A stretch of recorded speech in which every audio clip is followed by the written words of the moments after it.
You're listening to The World at 8 with Lynn Mozart.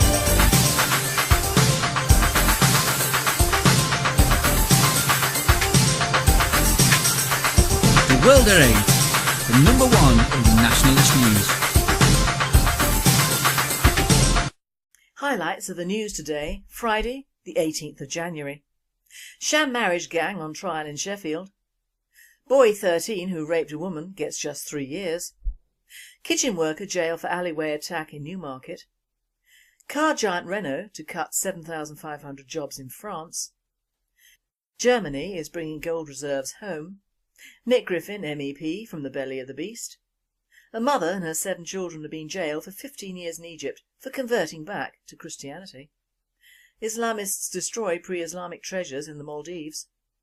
Thought for the day, a humble try at economics. And finally, feline like a stowaway.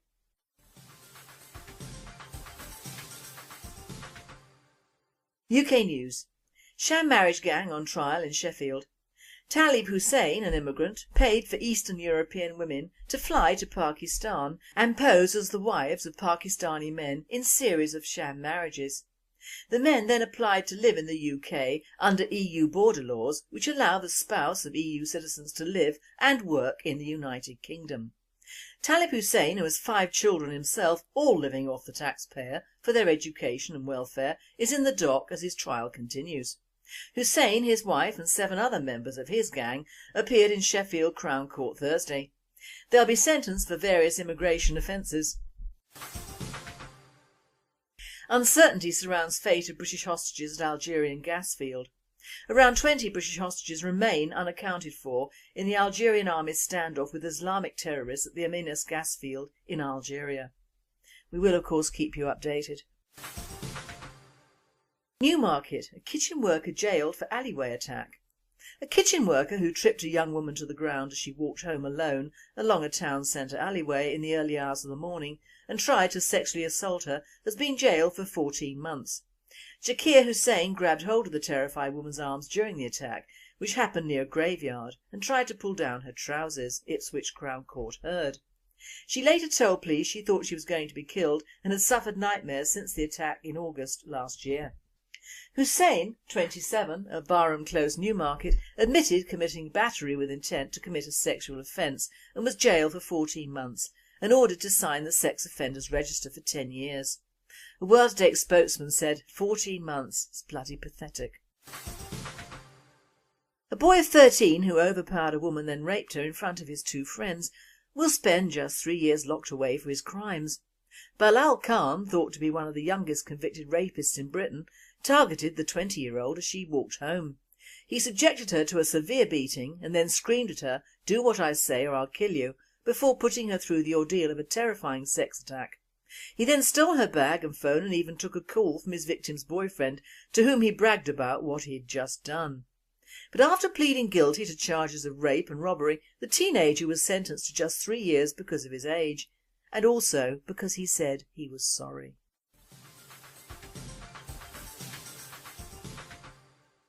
European news. Car giant Renault to cut 7,500 jobs in France.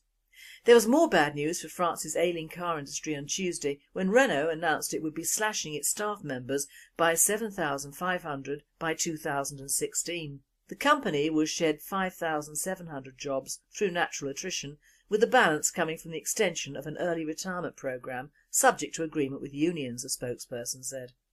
Renault insists that it has no plans to make any staff redundant as part of the cutbacks. Germany is bringing gold reserves home. With much of its gold reserves deposited abroad, Germany has long depended on foreign countries to secure its precious metals. Now Berlin is moving some of its reserves from New York and Paris back home to Frankfurt. Germany's gold reserves are massive, second only to those of the United States in their quantity. They total some 3,400 tonnes, much of it acquired during the so-called economic miracle when Germany was rebuilding after the Second World War. Around a third of the country's reserves are in Frankfurt, while the rest is deposited in France, Great Britain and the United States. But the German central bank, under pressure from the public, wants to start bringing much of those reserves back home. A World at 8 spokesperson said, "We don't have the same problem as Brown sold all ours to Germany."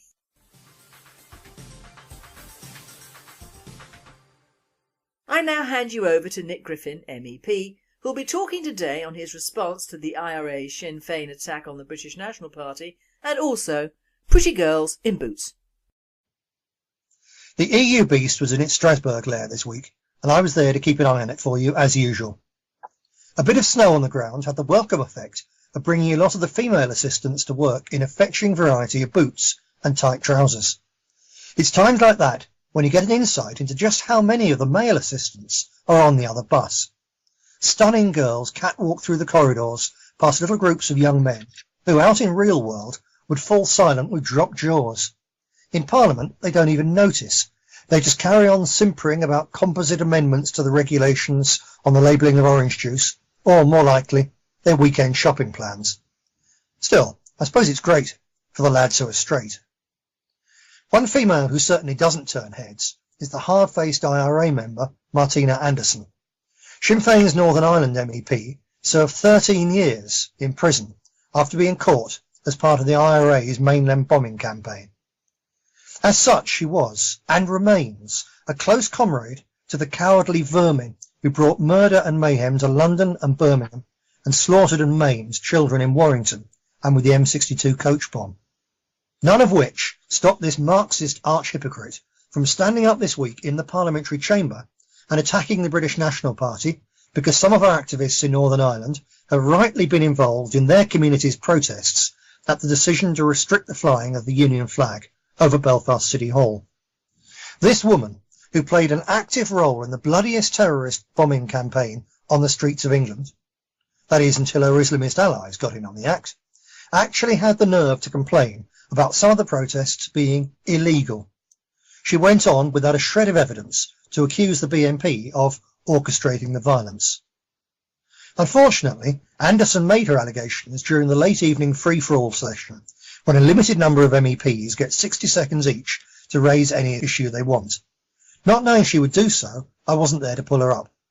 This can be done under the blue card procedure, in which an MEP waves a blue card during the speech of another, who is asked on finishing if they're willing to accept the question. If so, both then get a minute to say their piece. Instead, I recorded a short piece the following day at the Parliament's TV recording studio. In that, I also noted similar criticism this week by IRA Sinn Féin's Martin McGuinness. Northern Ireland's Deputy First Minister, McGuinness claims he didn't kill or shoot anyone while on active service with the IRA murder gang from 1970 to 74. If true, and he would say that, wouldn't he, it suggests strongly that he spent his time either in the IRA's Celtic Network embroidery team or as the IRA's Londonderry commander ordering naive young boys to go and kill people. Frankly, one could have more respect for a man who went out and got blood and brains on his own hands rather than a coward who sent others to do the dirty work. In either event, a man who got the plum job of Education Minister as his personal payoff in a sordid bribe to stop his comrades blowing people to pieces really isn't in any position to criticise others because some bottles and fireworks have been thrown at demonstrations that got out of hand. In my video, I concentrate on the real issues, and especially on the injustices done by the utterly one-sided peace process to the British community in Northern Ireland. Identifying the roots of the loyalists' desperation and pressing for sensible and fair measures to right the wrongs is far more likely to defuse the situation and lead to a genuine and permanent peace than knee-jerk or hypocritical condemnations of the actions of decent people at the end of their tether. I hope you'll watch this video and also pass on links to it to anyone you know with a family or sentimental connection to British Ulster. It's an unfortunate fact that IRA Sinn Féin are even better at spin and deceit than the average government minister, so our brothers and sisters over there need to see that their case can be put far more effectively than by the useless unionist establishment surrender monkeys like Peter Robinson. My own speech in Parliament this week is also on video. I got my 60-second ration during a debate on a report on closer connections between the EU and Iraq. Actually, I thought we already had that, because when I passed through Doncaster recently, it seemed that most of Iraq has moved there. The rest, I know from direct personal experience, are now in Wrexham. The report itself was an all too predictably depressing record of the horrors unleashed by the illegal Bush-Blair EU war. I won't repeat what I said because you can see for yourself on my MEP website and on our main website. It wasn't a great speech. I was shivering with some sort of Euro fever, the first time I've been ill while over there in nearly 4 years, so I felt ghastly. Jackie, of course, made unsympathetic comments about man flu when I called her that evening to tell her I'd taken to my hotel room bed. Still, I did put over the alternative non-establishment view that I'm there to give.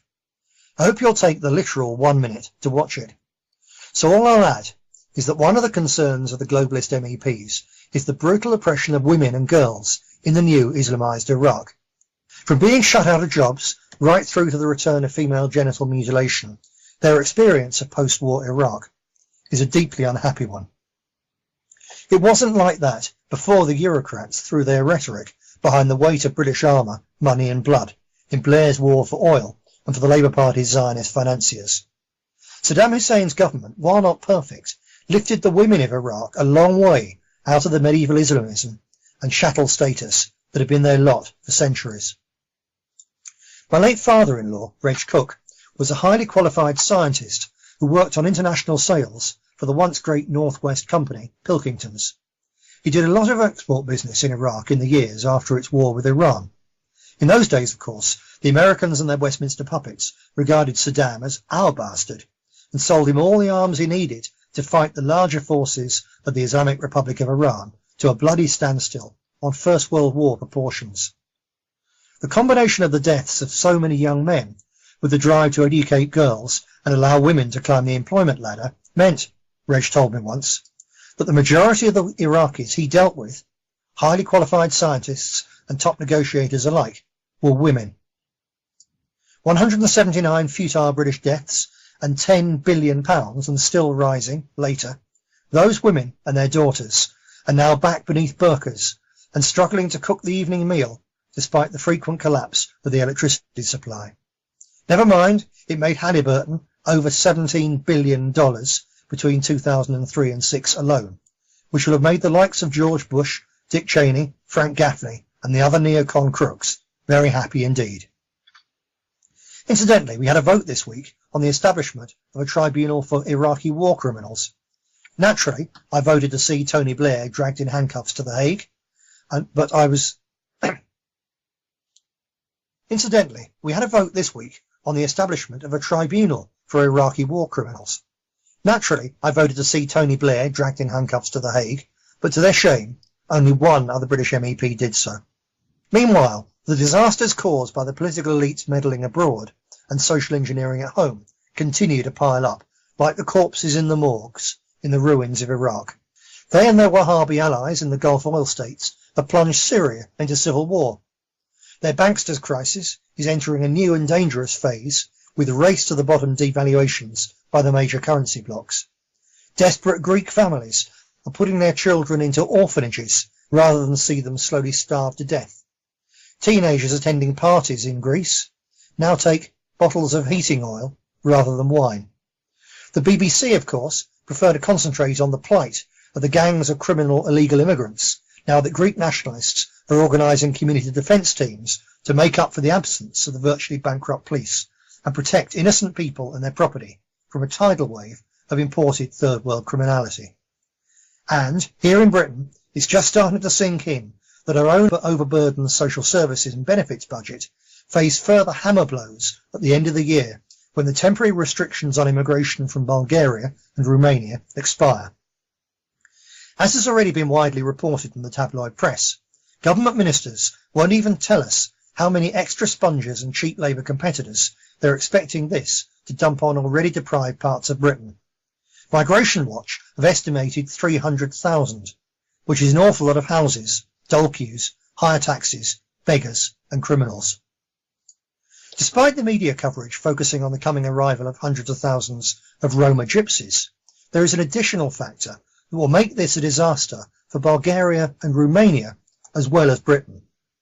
The average, not the minimum, the average wage in Bulgaria is a mere €400 per month. This means that it isn't just the last few indigenous British sellers of Big Issue who will be driven out of work by Eastern European competition. The rule change that Cameron is at present set to allow in just 11 months will also unleash a flood of highly qualified white Eastern European skilled workers and professionals onto the British jobs market. I discussed this matter yesterday with my MEP colleague Dimitar Stoyanov, leader of Bulgaria's National Democratic Party. He told me that he knows a senior consultant at the best hospital in Sofia who is now having to cancel operations because 3 out of his 4 anaesthetists are now working in England. Superficially, of course, that's good for British hospitals, but in reality it's not the case, particularly with the pell-mell drive for the NHS to buy in services from private health corporations.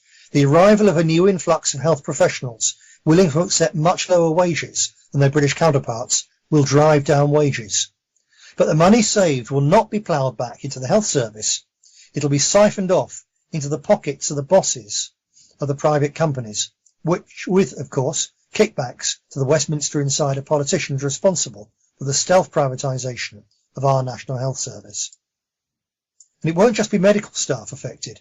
Everyone from plumbers to architects, electricians to IT experts will find their wages pegged down even harder and their new contracts shorter and harder to come by as this new competition bites. These people will often be earning 20 times in Britain what they could for the same job in Bulgaria or Romania. As a Bulgarian patriot, Dimitar is worried, because while the Asiatic gypsies and Muslim minority are reproducing rapidly, his nation's indigenous Christian birth rate has crashed. With brain drain immigration on top, it will impose terrible strains on the infrastructure of a country that already has the highest deprivation rates in Europe. The long-term demographic impact could be horrific too. So he understands entirely our position, which is of course to shut the door, keep them all out, and use money now blown on foreign wars and bank bailouts to pay our own people a fair day's money for a fair day's work. Bulgaria has elections this summer, and at some point I'll probably be there briefly to help the newly established NPD get publicity and the best possible result. I'll be discussing that with Mr. Stoyanov further next week. I might even see if he fancies using a message that would suit us well. Don't emigrate. Vote to make Bulgaria better. Which fits into my final point this week.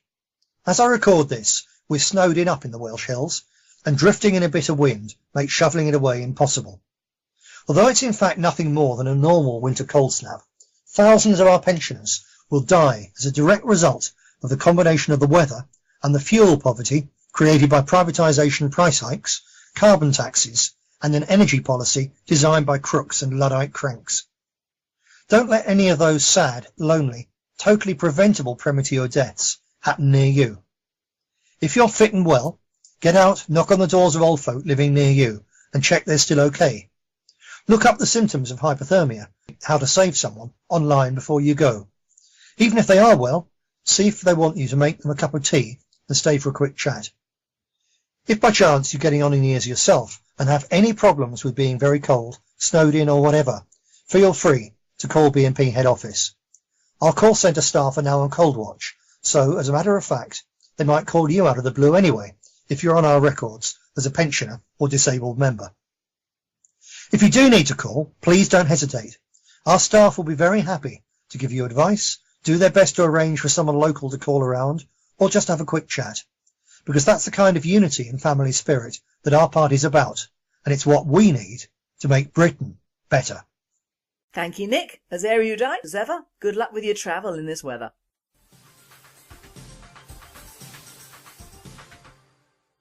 World news.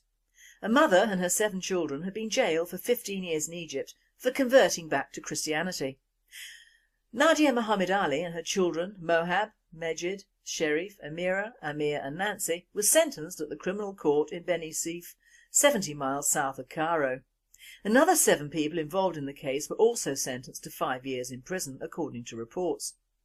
Nadia was born a Christian, but converted to Islam when she married husband Mohammed Abdel Wahab Mustafa 23 years ago.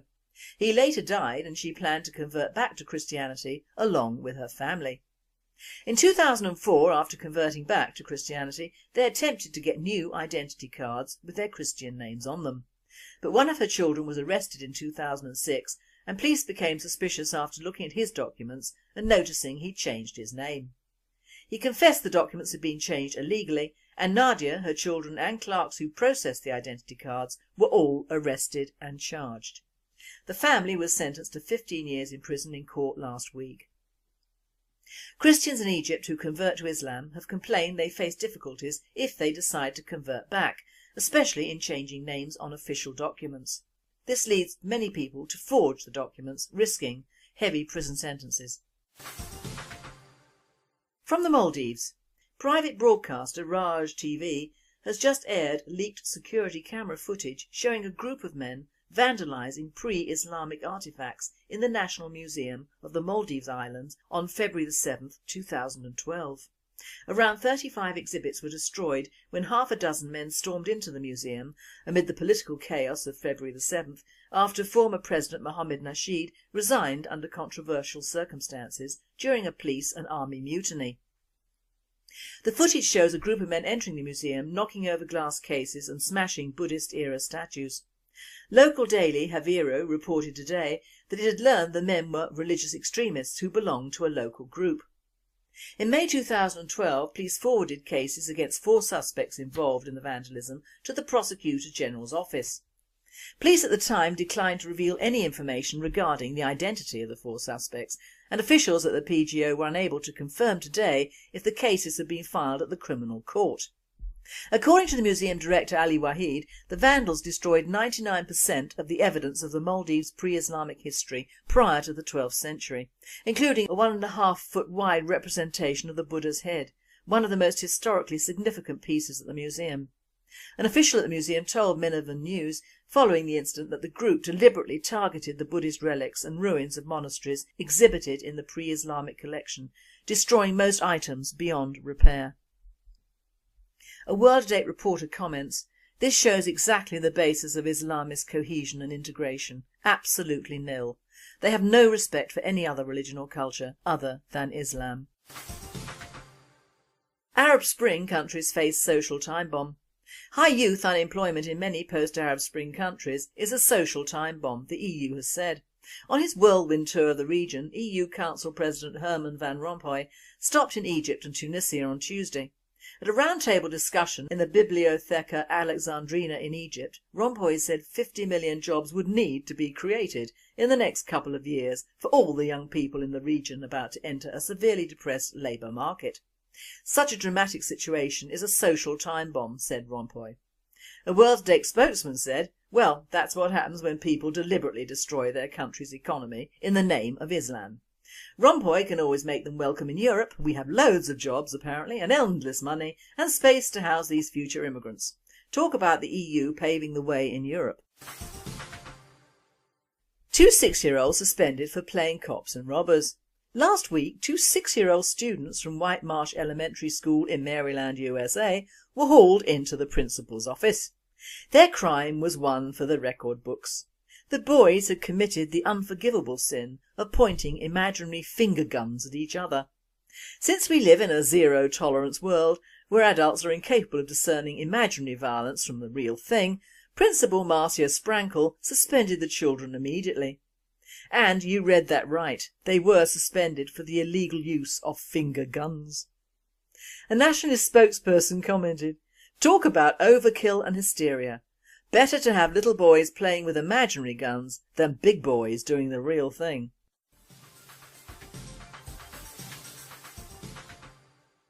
Thought for the day.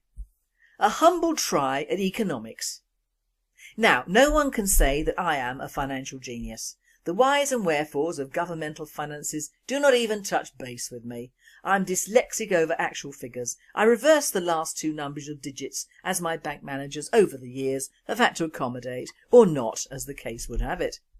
But having been what is classed as a single mother, although I divorced my first husband and then was left as a widow after I divorced my second one, with all the accompanying financial dross, I can and do sympathise with people who are struggling financially with families.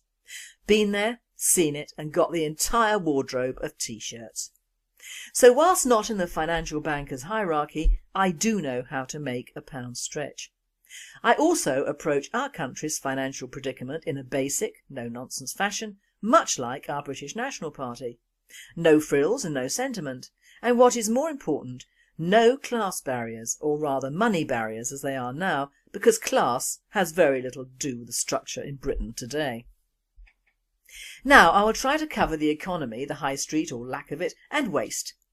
Now sadly just these three items tell us what shape we are in and why.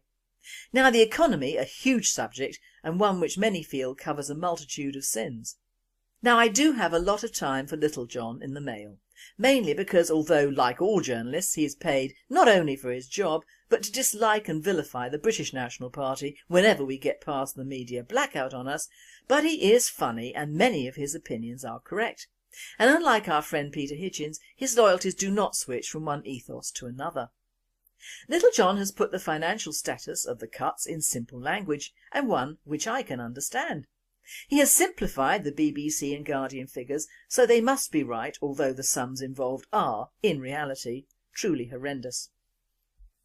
He's taken away all the zeros and made it into a household budget, which even a thicket like me can grasp, and I quote, "Annual family income £55,060. Annual family spending £69,489. New debt on family credit card £11,750. Outstanding credit card balance £131,210. Family spending cuts £1,100. Now this means in simple terms that the repayment figures do not even come close to actually repaying our enormous debt. This means also that all the bleating, marching and strikes on these cuts are really insane. Now if we stopped foreign aid and all channels associated with it, those monies would certainly help towards a greater repayment figure, if not all of it.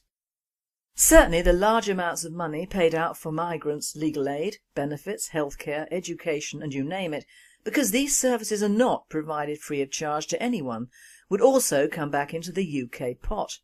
Large amounts of your cash spent in the name of diversity and multiculturalism redirected towards our elderly and poor would also not go amiss. This country is not in a financial position to help or provide anything at all for the large quota of flotsam and jetsam who land up on our doorsteps. We can kiss goodbye to the high streets of old, and it breaks my heart to say this. Although I'm a right-wing Luddite, I do appreciate the robotic age in some cases. TV, PCs, hospital equipment, mobile phones and iPods or whatever. But the effect of the web on the retail sales industry is catastrophic to say the least. All the shops that are and will be going under into receivership are single sales shops, the sort of shops I and many others grew up with and regarded as the normal method of shopping. I am including supermarkets in this as well. You went to a bookshop for books, a butcher for meat, a greengrocer for vegetables and fruit, etc. Now the double whammy of these huge multi-shopping stores, with their ease of parking and cleverly posed shelves, have literally changed the face of Britain most of all. Most supermarkets stock everything, from fruit to makeup, from clothes to books, from DVDs to alcohol, and are the ruin of the face of the high street. Small businesses cannot compete with these monsters, and to hasten the end of the small personal shop, the web came into being, the cherry on a very rotten cake. We Brits are basically lazy. If we can get a takeaway meal, we will. If we can download music and films, we will. Not for us the continental way of shopping each day from the market and visiting a local library or going to see a film. No, not us. And thus it is we who have destroyed what was one of the best things in this country, our local and small shopkeepers.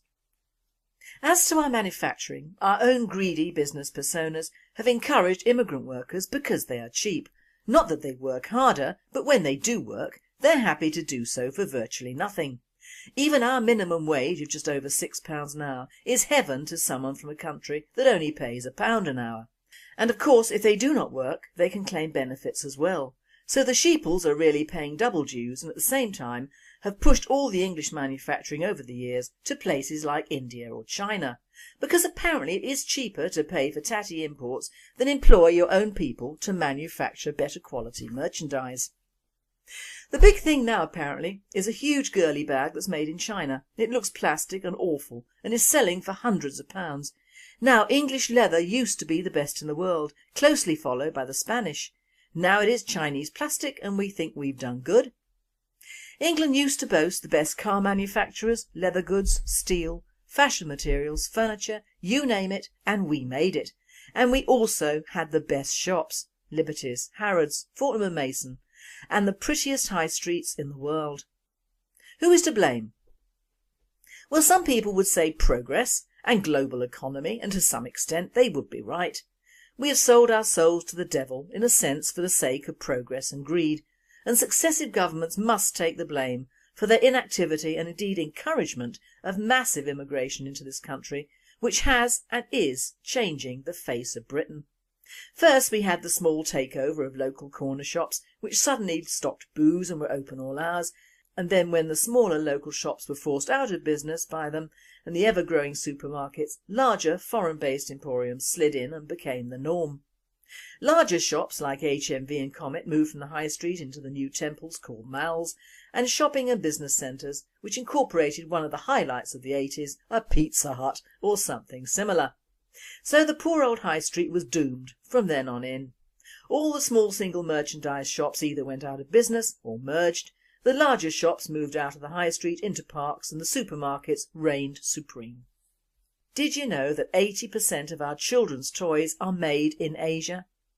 This is disgusting, as we have our own people willing to work and the standards of these toys is usually very bad and could be dangerous, and we don't seem to care as long as we purchase as much as we can at Christmas and sod the consequences.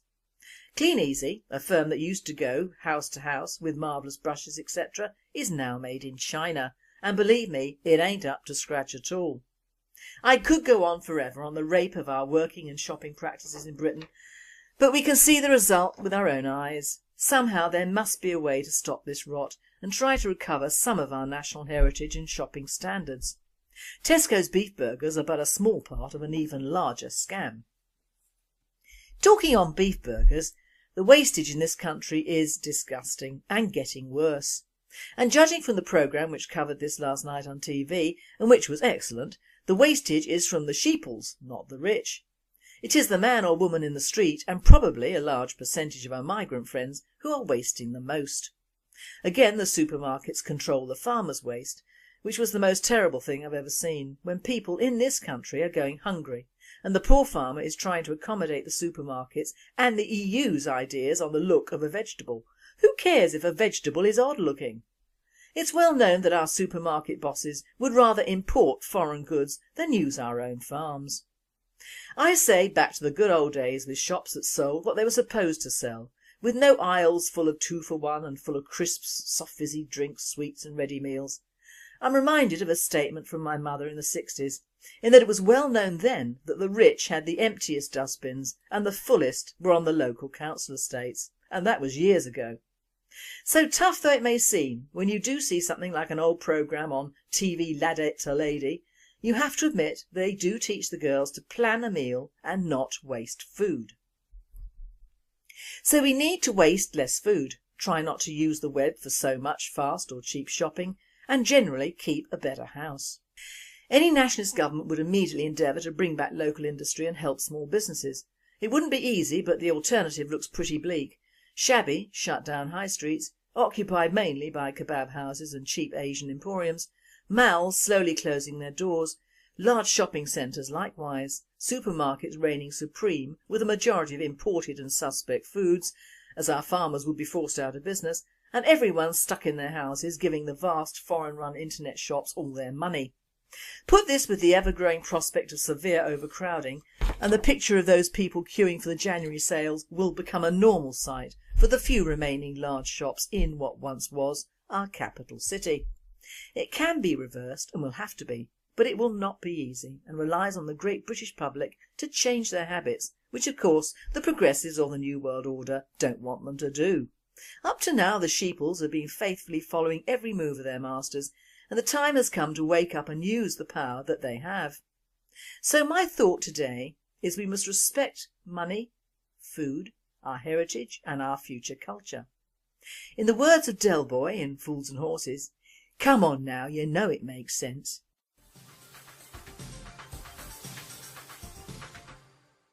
And finally, feline like a stowaway, couldn't resist it.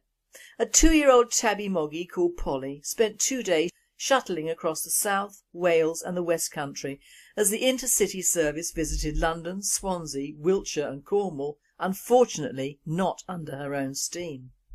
She'd been missing for 3 weeks from her home near Plymouth when she was discovered by train manager Emily Mahoney Smith 33, who heard her desperate mewing. "It's amazing she survived for so long," said Emily. "I think she climbed into the train as she was chasing rats in the shunting yard." Polly then spent the next 2 days trapped without food or water. She was in surprisingly good condition, although she was incredibly smelly from her infected leg. She was given a tuna fish sandwich and the RSPCA were called, and then she was operated on to remove the infected leg, and will be reunited with her owners Arthur Westington, a former train driver, 84, and his wife Louisa, 82, as soon as possible. Poor darling, that really is a case of curiosity nearly killing the cat.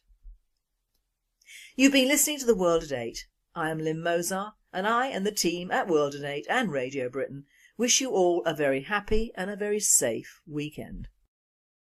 But after pleading guilty to charges of rape and robbery, the teenager was sentenced to just 3 years because of his age, and also because he said he was sorry.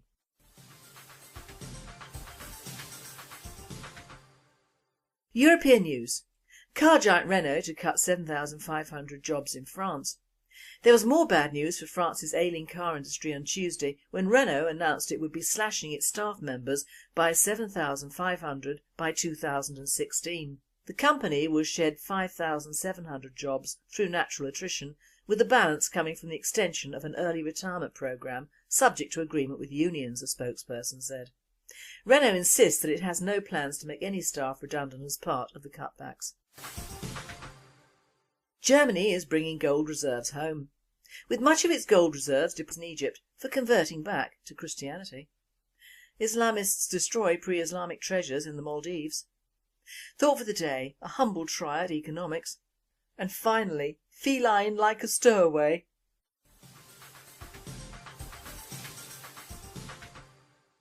UK news. Sham marriage gang on trial in Sheffield. Talib Hussein, an immigrant, paid for Eastern European women to fly to Pakistan and pose as the wives of Pakistani men in series of sham marriages.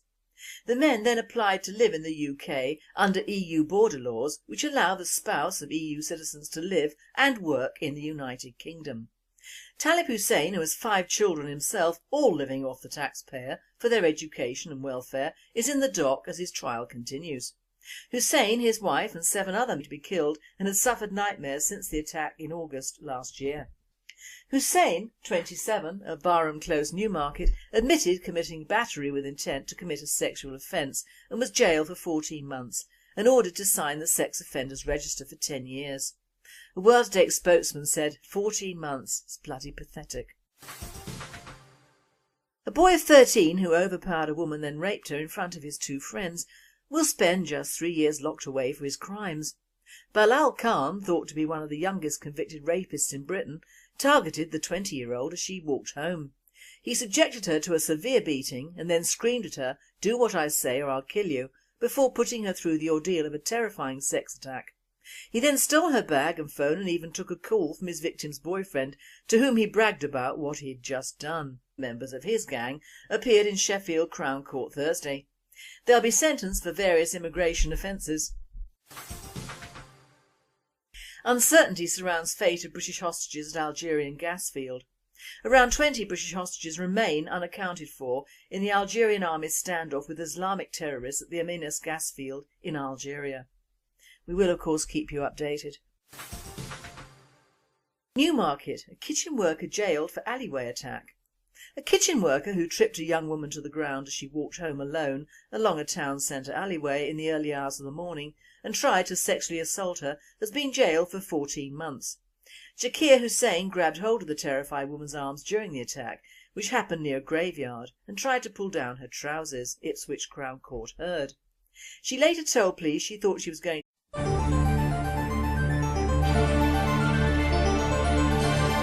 You're listening to The World at 8 with Lynn Mozart.